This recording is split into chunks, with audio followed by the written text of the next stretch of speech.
Bienvenue chers internautes, on reprend avec l'atelier de Leïla Kadour sur les classiques et le débat. Voilà, on est dans un atelier néo-résistance. Si vous voulez partager le hashtag, c'est hashtag néo-résistance. Un atelier centré sur le débat démocratique. Voilà, ça durera toute la journée jusqu'à 17h30. Restez connectés, partagez ça sur les réseaux sociaux. Et voilà, avec beaucoup de plaisir, on va commencer cet atelier de Leïla. Alors, Leïla, c'est à toi. Pas moi. Et on y va, on se lance, Alors on a voulu avec Vincent, dans le cadre de cet atelier, revenir un peu à l'origine du débat, comment est-ce qu'il est né, comment est-ce qu'il a pu apparaître, et essayer de vous donner aussi des outils, construire progressivement votre boîte à outils aujourd'hui, de tous les petits éléments dont il faut avoir conscience, à défaut de les maîtriser totalement, pour écouter l'autre lorsqu'on débat, ne pas réagir sous le coup de l'émotion, mais entendre l'exposé des faits, des arguments, et voir comment on peut être amené à les discuter sans laisser une trop grosse part à l'émotion, même si l'émotion, on va le voir, peut compter. Alors, juste pour faire un premier rappel, la première apparition du débat, même si ce n'était pas nommé débat en tant que tel, c'est chez Homère. Ça remonte quand même il y a très très longtemps, donc dans l'Iliade et l'Odyssée. On va s'intéresser rapidement à l'Iliade.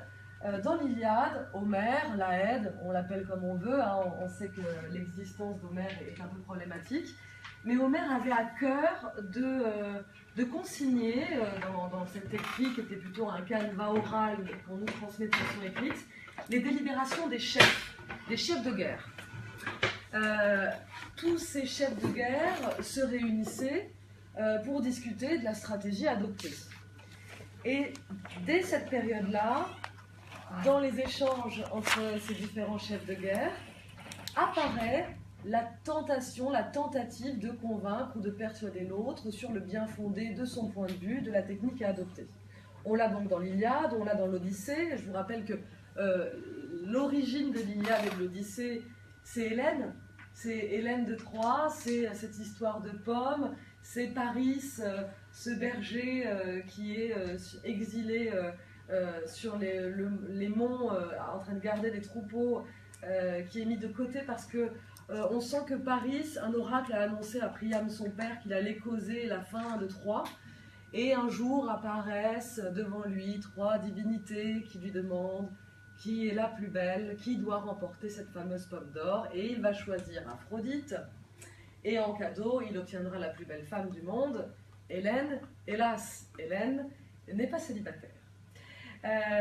Et va s'en suivre forcément toute la guerre de Troie, puisque Ménélas, très très furieux que sa femme ait été enlevée, va vouloir récupérer, par fierté masculine, sa femme. Et c'est ainsi qu'on voit apparaître, donc dans l'Iliade comme dans l'Odyssée, un système d'ambassade. On va, avant de déclencher la guerre, Ménélas va envoyer une ambassade pour convaincre les Troyens de libérer Hélène. Donc déjà, on est dans une forme de débat, de paroles qui vaut action.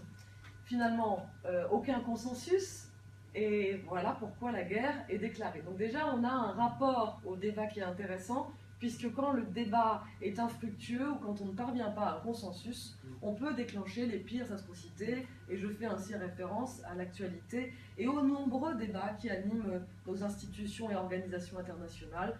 On peut prendre l'exemple de l'ONU, par exemple. C'est aussi ça. Donc là, c'est la première apparition du débat, mais c'est un débat, c'est un art oratoire qui n'est pas encore savant. Dans l'Iliade et dans l'Odyssée, Homère met en avant les dons des individus. Le plus rusé d'entre tous, c'est Ulysse. Ulysse est très rusé et il a cette capacité, par la parole, à tenter ou à obtenir le plus souvent l'adhésion de ses interlocuteurs. Mais on est encore dans une construction du débat qui est très amateur. Il va falloir attendre un tout petit peu pour que cette éloquence spontanée, pour que ce qui n'est pas encore un art à proprement parler, soit codifié. Ça va devenir codifié, organisé, plus tardivement, il faut attendre le 5e siècle, et là on est à Athènes. Et c'est sous l'impulsion des sophistes et des rhéteurs que l'art oratoire va vraiment devenir une discipline à part entière, qui donnera lieu à des concours même, et des concours qui existent encore. C'est pour ça que c'était intéressant ce que tu disais, Vincent, c'est que organiser comme ça des championnats de débat, c'est une pratique qui est ancienne et qui a été totalement oubliée. À une certaine époque, à Athènes, on pratiquait le débat, et pour cause, pour une raison simple, c'est la politique, c'est la constitution même athénienne favorisait le débat. Pourquoi? Parce que chaque kiwis, chaque citoyen, était membre de l'Assemblée, et à partir du moment où on est membre de l'Assemblée, on doit faire entendre sa parole. Et on doit essayer de faire en sorte que ces idées, si elles n'aboutissent pas définitivement, en tout cas, soient insufflées de façon à ce que ça reste dans l'esprit de qui? De l'homme politique. Et ce qui est intéressant, c'est que l'homme politique, c'est celui qui sait parler. Et voilà pourquoi, en Grèce antique, l'homme politique, on l'appelle le rhéteur. C'est co-substantiel à la notion de politique, c'est l'art oratoire. On ne peut pas distinguer les deux. Et c'est pour ça qu'on peut parler ensuite de la parole politique comme action, comme si la parole politique pouvait avoir, et malheureusement on se rend bien compte aujourd'hui que ce n'est pas le cas, mais une valeur performative. C'est comme fiat lux, quoi. Tout d'un coup, Dieu le dit, la parole est là. Et en politique et dans l'oratoire, le but c'est d'essayer de faire croire à son auditoire qu'éventuellement, à partir du moment où on le dit, on touche à une réalité, quelque chose qui va devenir concret et réel. Donc l'homme politique, déjà le rhéteur, je vais peut-être écrire quelques mots. Alors je vous lis en grec. C'est le rhétor, c'est le rhétor. Ce rhétor-là, il est capital. Et puis il y a une autre dimension, on a parlé donc de la Constitution et de la présence de chaque citoyen dans l'Assemblée. Il y a une autre dimension, c'est la dimension judiciaire. Parce qu'à l'époque, en Grèce antique, quand vous devez passer devant le tribunal et que vous n'avez pas le sou pour vous faire représenter, vous devez vous défendre vous-même. D'où la nécessité de maîtriser l'art oratoire pour se défendre au mieux. Alors, pour les mieux lotis, financièrement parlant, on peut faire appel à des logographes. Ce sont donc des auteurs qui viennent vous écrire votre plaidoyer, votre réquisitoire, ikashton, si vous voulez, pour vous sauver d'une condamnation ou de l'exil. On avait coutume d'ostraciser assez souvent les gens en Grèce antique, il faut le dire.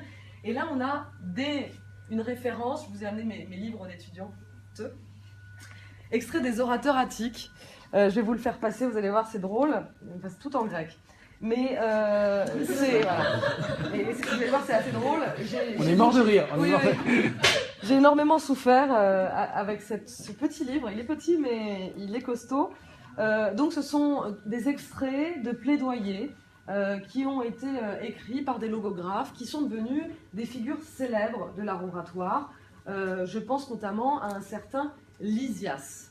Lysias était un grec très très féru qui fait partie de ceux qui ont commencé vraiment à codifier l'éloquence comme un art à part entière. Dans les noms qu'il faut avoir rapidement en tête sur la codification de l'art oratoire, on a Protagoras et on a Gorgias. Gorgias était un Sicilien, et c'est d'ailleurs aux Siciliens